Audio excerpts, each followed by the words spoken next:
d'Ivoire est en demi-finale. Les éléphants ont rassuré les Ivoiriens dans ce Côte d'Ivoire-Algérie. Doublé de Boni Wilfried au 26 et 68e minute.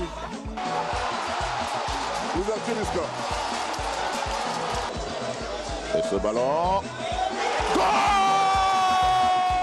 Même si les Fennecs trouvent le chemin de l'égalisation à la 51e minute grâce à Soudani, les éléphants d'Hervé Renard, conscients de la confiance que tous les Ivoiriens leur portent, déjouent les pronostics.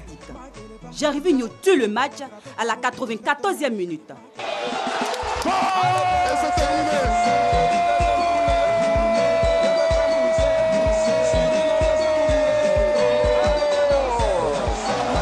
La Côte d'Ivoire est en demi-finale. La Côte d'Ivoire est en demi-finale. Et il nous dit, c'est terminé. Dans les arrêts, il y a un Boissy Gervais. Côte d'Ivoire 3, Algérie 1. Les Ivoiriens affrontent la RDC en demi-finale le 5 février prochain à Malabo.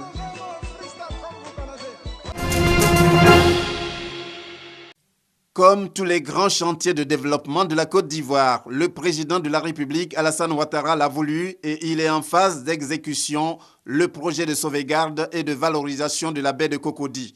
Cela grâce à un partenariat avec le Maroc. Au cours de la récente visite officielle du président de la République au Royaume du Maroc, le projet a été l'objet de signature d'un mémorandum d'entente. C'est dire combien il tient à cœur au chef de l'État qui ne lésine pas sur les moyens pour tout ce qui concerne l'épanouissement des Ivoiriens. Ce projet pour lequel nous avons déjà obtenu le financement va transformer la ville d'Abidjan et réglera définitivement le problème de la pollution de la lagune ébriée. Projet donc novateur parmi tant d'autres, sa réalisation au dire du chef de l'État va permettre à Abidjan de retrouver un éclat particulier, pour ne pas dire sa marque de perle des lagunes. En un mot, toute démarche en vue du rayonnement de la capitale économique ivoirienne à l'image des grandes métropoles. Pour le président de la République, Alassane Ouattara, c'est bien clair, la lagune ébriée complètement dépolluée avec la réalisation de ce projet d'assainissement de la baie de Cocody, cela va constituer à n'en point douter pour la Côte d'Ivoire une autre merveille au monde, à l'instar du 3e pont d'Abidjan. Le pont Henri Konan Bédié en l'occurrence.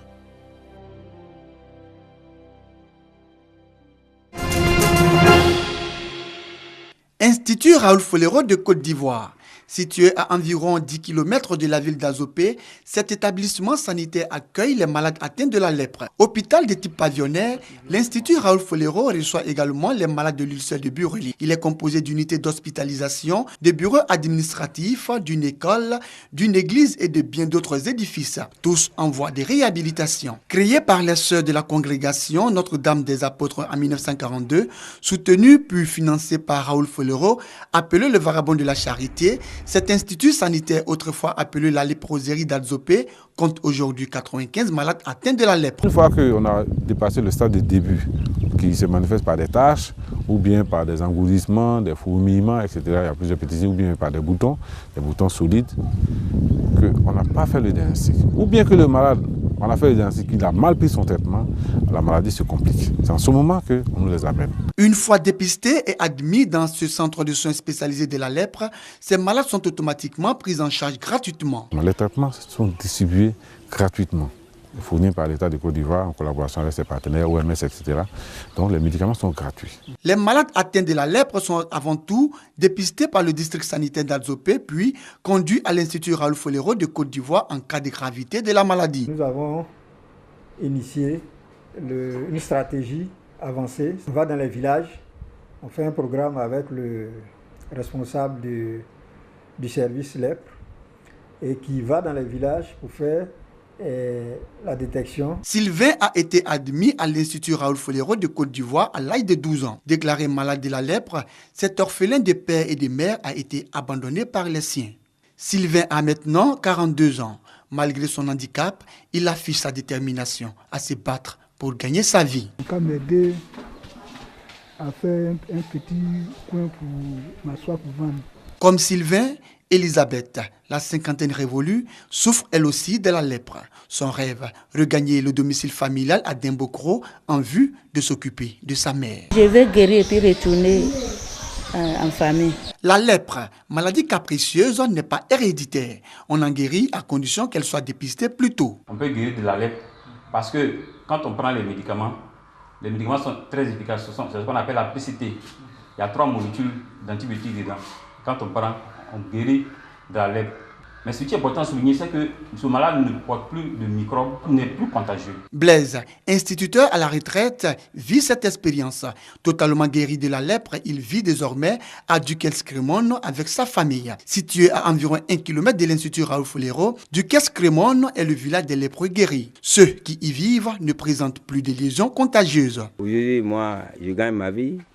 Instituteur, parti à la retraite, je gagne ma pension. Je souhaiterais qu'une véritable campagne de sensibilisation sur tout le territoire, en donnant les moyens aux contrôleurs lèpres, aux spécialistes lèpres, de sillonner partout. Parce qu'il y a dans certaines régions où on rejette les lépreux. La lèpre n'est plus un problème de santé publique en Côte d'Ivoire. Selon le ministère de la Santé et de la lutte contre le sida, aujourd'hui, sur 10 000 personnes, moins d'une personne est atteinte de la maladie de la lèpre. Ouest de la Côte d'Ivoire, une région larvée par de nombreuses années de crise. Aujourd'hui, la paix est à construire. Et pour les observateurs, le meilleur support pour y parvenir est la promotion des activités entrepreneuriales. Ils sont donc 8000 personnes dans l'Ouest à bénéficier du projet PRISE, projet d'insertion socio-économique depuis 1 an. Et cette visite de terrain du principal bailleur, la Banque mondiale, vise à s'imprégner de la bonne exécution des activités sur les cités de Guiglo, Bleulequin et Biancouman. Les bénéficiaires du projet apprécient bien et ils apprennent bien. Moi, j'étais très impressionné par rapport à ce que j'ai vu. Dans tous les villages où nous sommes passés, nous avons vu vraiment des bénéficiaires qui sont mobilisés. Mais nous avons vu aussi que, il y a une bonne entente, il y a une bonne dynamique communautaire. Tous les acteurs sont présents. Le projet PRISE est financé à plus d'1 milliard de francs CFA. Sont prévus pour les bénéficiaires des micro-projets. Mais pour aplanir les difficultés, le bailleur prévoit une évaluation périodique. Cette supervision est la seconde depuis la mise en œuvre du projet. La mission a pour objectif donc d'apprécier sur le terrain les différentes activités, le niveau d'avancement, de voir les difficultés qui sont rencontrées par les différents partenaires et surtout par les agents de mise en œuvre. La phase de renforcement des capacités des bénéficiaires terminée, suivront les phases de sélection et de financement des activités. De profondes crevasses gorgées d'eau sur la route menant à Zou, sous-préfecture du département de Bangolo. Un casse-tête, disons, un crève-roue pour automobilistes, même des plus prudents. Et pourtant, nous ne sommes pas en saison pluvieuse. Nous n'avons pas vraiment de route reprofilée. La voie principale qui mène Zou à Bangolo est dans un état de dégradation très avancé et il faudrait bien que cette route-là soit reprofilée. Aller à Zou, en partant de Las Bangolo Diokwe, 71 km de calvaire qui imposent d'importants détours. C'est vraiment difficile, extrêmement difficile. Vous avez parcouru environ 71 km pour joindre Zou, mais on est obligé d'aller à Man, passer par Sanguiné et passer par Podia-Guiné et vraiment dans les broussailles avant d'arriver ici. Pas de route. Difficile de penser le développement. À Zou, le groupe scolaire local compte 8 classes pour environ 1000 élèves. Pour résorber le trop-plein, nous sommes obligés de construire des classes de fortune, n'est-ce pas, faites de matériaux locaux, notamment les bambous et les pailles, pour mettre nos enfants dans les conditions de bord pour leur permettre de prendre des cours. Dans ces conditions, difficile d'obtenir de bons résultats. La petite Anne, élève en classe de CE2, est consciente de la réalité. La classe qui va à l'école dedans là, c'est pas joli. Quand il pleut là, l'eau tombe sur nous. Chers parents, construire classe pour nous. La cause semble entendue en partie. La mutuelle pour le développement des Zou a battu le rappel des troupes. Mais j'ai lancé un appel à tous les fils du Zeraban, à tous les fils de Bangolo, à tous les fils du Guémon. Pensez un peu à vos parents qui sont au village. J'ai vu l'état de l'école. Je suis venu soutenir mes jeunes frères ici présents. Des dons et une ferme volonté de contribuer au développement de cette localité de 25 000 âmes, grenier du Guémon en matière de production cacaoyère. Unique condition cependant que les fils de cette région de l'ouest de la Côte d'Ivoire, dévastée par 10 années de crise, parlent le langage de l'unité. Créé le 27 juillet 2000, à l'instar du Fonds de prévoyance militaire, le Fonds de prévoyance de la police nationale, FPPN, est une société de secours mutuel et de prévoyance sociale fondée pour pallier les insuffisances de l'État de Côte d'Ivoire vis-à-vis des agents de la police. Le FPPN a pour mission les investissements à but social, l'aide en cas de décès et d'invalidité, la couverture médicale et la mobilisation de l'épargne. Ces objectifs essentiels sont amener les policiers à pratiquer l'assurance obligatoire qui comprend la couverture médicale et l'allocation invalidité-décès. Le fonds veut également pousser à une épargne facultative. Les cotisations obligatoires du fonds donnent droit à certains services, dont la gratuité à 100% du suivi de la grossesse jusqu'à l'accouchement de la conjointe, du paiement d'une allocation de décès et la garantie d'une prise en charge médicale totale en cas d'hospitalisation. Toutes ces prestations sont assurées par le fonds pour près de 140 000 personnes, composées de 18 000 policiers et ayant droit. Les ressources du FPPN sont constituées exclusivement des cotisations des policiers, soit 5% de la solde de base, des dons et des legs de personnes physiques ou morales. Aujourd'hui, le FPPN a à son actif un siège, un hôpital et des terrains nus urbains. Il a également aidé plus de 2350 policiers à acquérir des biens immobiliers. Depuis le 4 avril 2014, le Fonds de prévoyance de la police nationale a une nouvelle direction. Celle-ci a entamé des réformes en vue d'améliorer les conditions de vie de ses agents.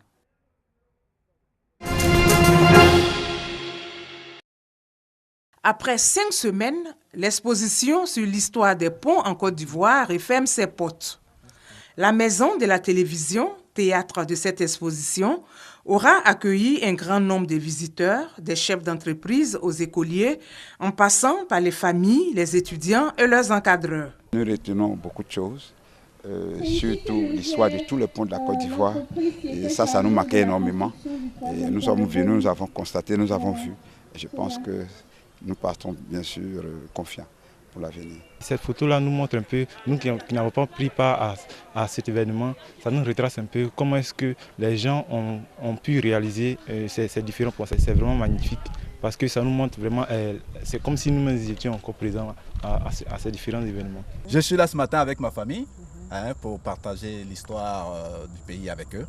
Je voulais qu'ils retiennent pour l'avenir par rapport à l'évolution de la Côte d'Ivoire, voir ce qui s'est passé et aujourd'hui à quelle étape nous sommes et ce qu'on pourrait s'attendre à demain. Bilan positif pour la RTI qui accueille pour la première fois une telle exposition. Ce que la RTI voudrait mettre en relief, c'était à créer une conscience qui contribue au développement. Le bilan est positif et je peux vous l'assurer en termes de qualité de visiteurs et en termes de grand nombre de visiteurs. Le fait d'avoir accueilli ici les membres du gouvernement, le fait d'avoir accueilli ici des institutions, le fait d'avoir accueilli ici des familles qui se déplacent pour venir s'imprégner de l'histoire des ponts en Côte d'Ivoire est vraiment quelque chose de positif pour la RTI et la RTI s'en félicite. La radiodiffusion, télévision ivoirienne, mémoire audiovisuelle de la Côte d'Ivoire, dans ses missions d'information et d'éducation, ne compte pas s'arrêter là au vu de ce succès. Les mois à venir annoncent sans doute d'autres expositions de grands intérêts.